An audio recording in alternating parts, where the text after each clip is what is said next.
Good morning, Kalimera, bonjour, how are you? Welcome into Valentine's Day.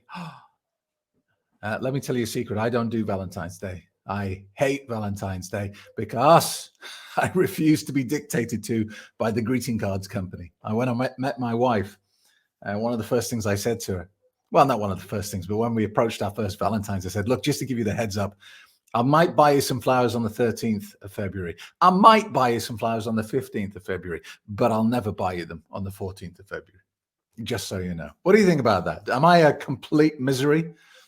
I just don't like this trapdoor in the year that the greeting card companies have set up and the florists have set up. And if you miss it, if you forget it, it destroys your relationship.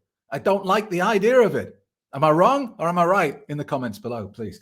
Right, so today's video, I just want to talk about this. What is the best way to stop drinking? Honestly, what's the best way to stop drinking and beat alcoholism? Because there are many ways, of course. You know, you could just go cold turkey. You could do dry January. You could do sober October. You could get prescription medication. You could spend $50,000 and go to rehab. You could go to AA. You could use hypnosis. The list goes on and on. So what is the best way? Well, I think the best way, whether you use my course or you use a similar process, is when you change your mindset and you make this not about willpower. You make this about understanding exactly why you're doing it, what you're trying to achieve, what you're trying to get to. Now, that might sound obvious. You might be like, yeah, no shit, Sherlock. That's what everyone knows. But actually, that's not true, because when most people quit drinking, they're not trying to get to something. They're trying to get away from something. And that's very different. It's a very different mindset. You know, trying to escape from something is a negative mindset. Trying to reach a goal, get to a target, is a positive mindset. Now, it might sound like semantics, it might sound like nothing, but actually, small differences like that in how you approach this can make the difference between success and failure. So I just wanted to give you a few pointers, and I'll use this blog article that I posted up on the website, stopdrinkingexpert.com, as a little prompter for me. First of all, you have to establish, you know, why you want to stop drinking. What is the problem? And this is, again, it sounds obvious. You might be like, well, I know why I want to, Craig. It makes me feel terrible. But you need more specifics on that. If you want to make this stick, if you want to get to the point where you're years sober and you're wearing one of these T-shirts, then you need to get a lot of leverage on what's going on. And that means you need a massive amount of pain associated with continuing drinking and a massive amount of pleasure associated with living in sobriety. So when I ask you, you know, what problems is alcohol causing you, I don't want a vague answer. I don't want you to say, well, you know, it makes me feel tired, makes me, you know, feel ill. How? What does it do? What is it doing to your relationships? What is it doing to your finances? What is it doing to your career? What is it doing to your body? What is it doing to your mental health? Write it all down and get super specific about it, so it's there in black and white. And then you need to start thinking about where you're going. Where do you want to get to? Why? And what will life look like when you get there? How will you know that you've achieved your goal? These are all the big questions. And if you want better results in life, you know, I've always been taught you need to ask better questions, because most people are pretty vague in what they want. I want to quit drinking. That's normally where it ends. You know, and as a coach, I'm going to say to you, okay, great. What does that get you? How does that feel? What difference does that make to your life? How does it impact your family? Because the more detail you can get on this problem, the more you're going to live it, the more you're going to make it a part of who you are. So you've got a choice here, and there's no right or wrong answer. You can slowly build up to stopping. Some people like to taper off. Some people like to go cold turkey. Some people like to set a date. But just make sure it's not too far in the future, because then if it's too far in the future, another reason is going to come up as to why it was too soon. For example, a lot of people use, you know, New Year's resolutions, which is a bad idea, really. There's too much pressure.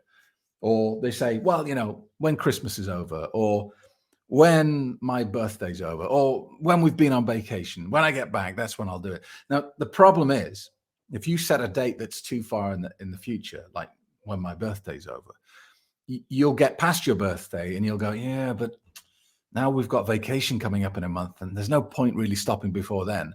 So then you do the vacation and then you say, yeah, that was really good. I'm ready, but it's Thanksgiving. I'll get Thanksgiving done. And then you see what happens. You see what comes next. Christmas comes next, then New Year, and then you're back where you started from, birthday. And this can go on for years. You can spend your whole life in this, I'm going to get started routine. So if you're going to pick a date, make sure it's pretty close.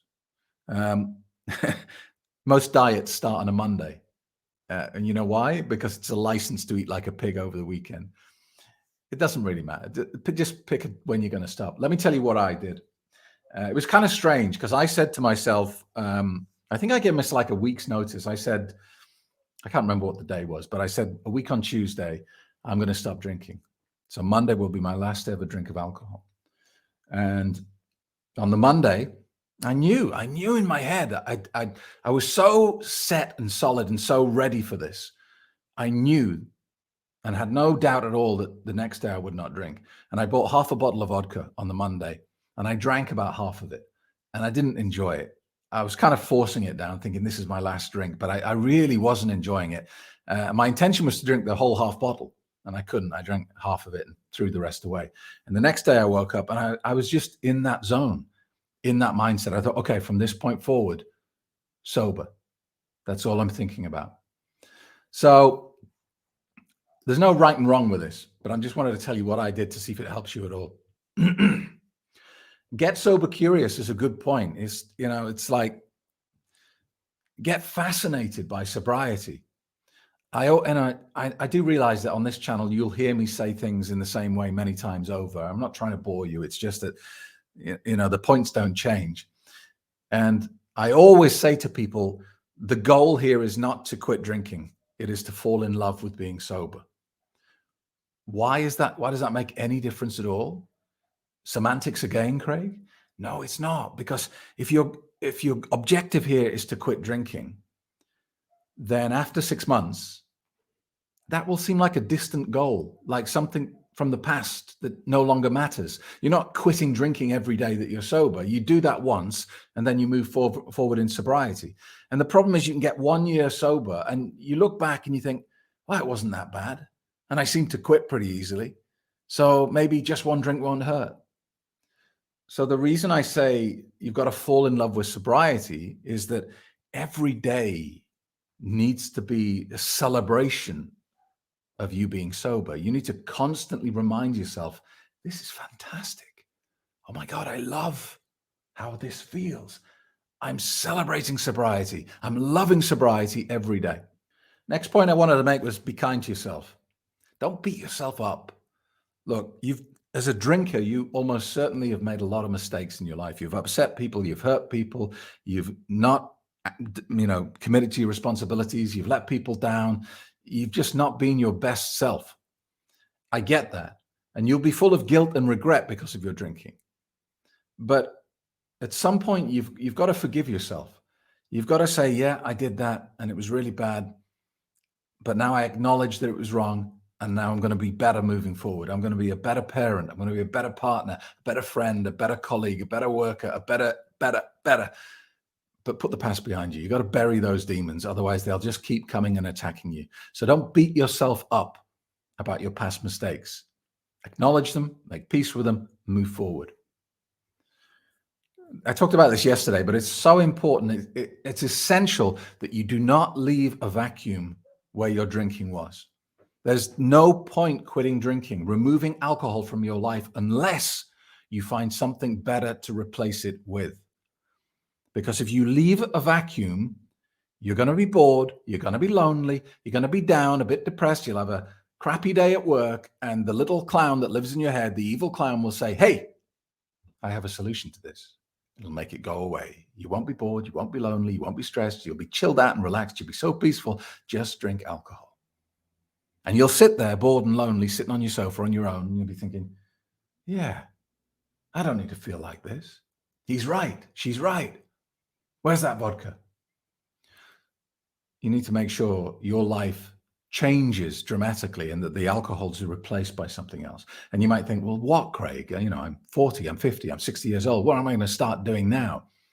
There will be things that you used to do, maybe as long back as your childhood, that you let go, stop doing because alcohol prevented you doing them, or alcohol and this activity did not sit well together. For example, when I first quit drinking, I went back to judo, the martial art judo. I used to love judo, and I loved it even more when I was sober. I can't do it now because I have a dodgy left hip. It's sad. It's crazy when you have to accept you're too old to do certain things, but I can't do that anymore. But the other thing that I used to love as a kid, as a teenager, I used to do a lot of photography, the proper stuff in the dark room and all that sort of stuff. And I didn't do photography for 25 years, something like that. Didn't even pick up a camera, just, not a proper camera. When I quit drinking, I started photography again.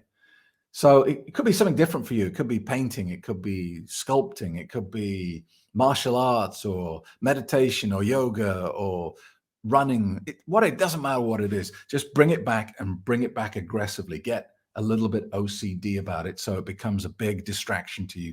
And that's super important during those early stages of sobriety. So that's it. The best way to stop drinking. It's all about mindset. You can do it any way you want.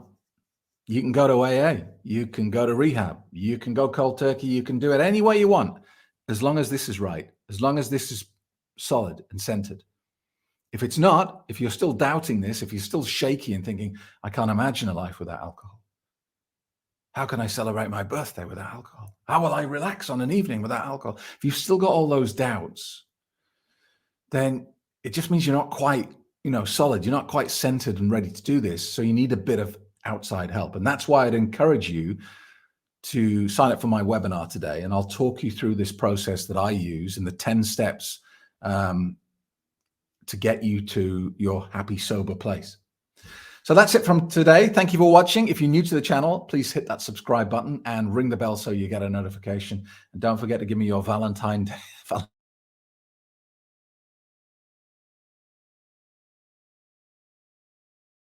To be involved, or do you have something better? Keep it clean. Thanks for watching. See you soon. Thank you for watching. Before you leave, click that subscribe button and ring the bell so you get a notification when I next make a video. And if you're ready to take action on your drinking, go to stopdrinkingexpert.com. You'll find lots of free help and resources. And of course, the world's most successful and respected quit drinking program. Easy for me to say, but do your own research, and the story is the same no matter where you look. Proven Expert rates us 5 stars, excellent, from 1,566 verified reviews. Trustpilot says the same, 5 stars, from 1,450 verified reviews. Reviews.io, 5 stars. It's the same everywhere you look. So if you want something that actually works, sign up for today's free quit drinking webinar. Book your place, and you'll even get a copy of my best-selling book, Alcohol Lied to Me, as a free gift just for turning up. Remember, the best time to have quit drinking was 10 years ago. The next best time is right now.